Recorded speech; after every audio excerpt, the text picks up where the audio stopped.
Are you here at 1 Samuel, chapter number 22? Let's read aloud.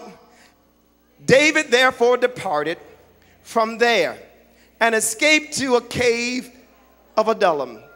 So when his brothers and all of his father's house heard it, they went down there to him, and everyone who was in distress, everyone who was in debt, and everyone who was discontented gathered to him.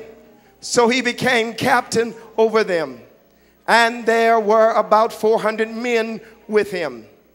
Then David went from there to Mizpah of Moab.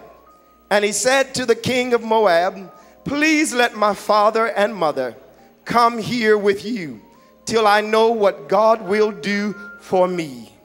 So he brought them before the king of Moab, and they dwelled with him all the time that David was in the stronghold.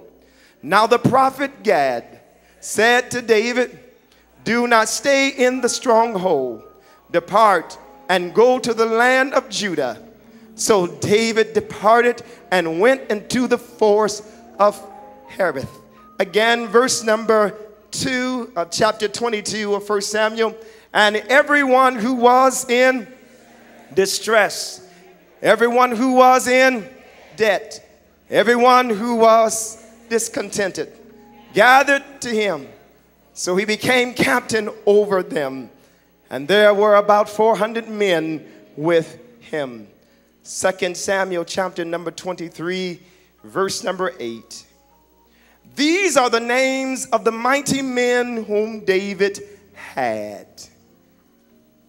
Well, the Bible told me they were in debt. They were discontented.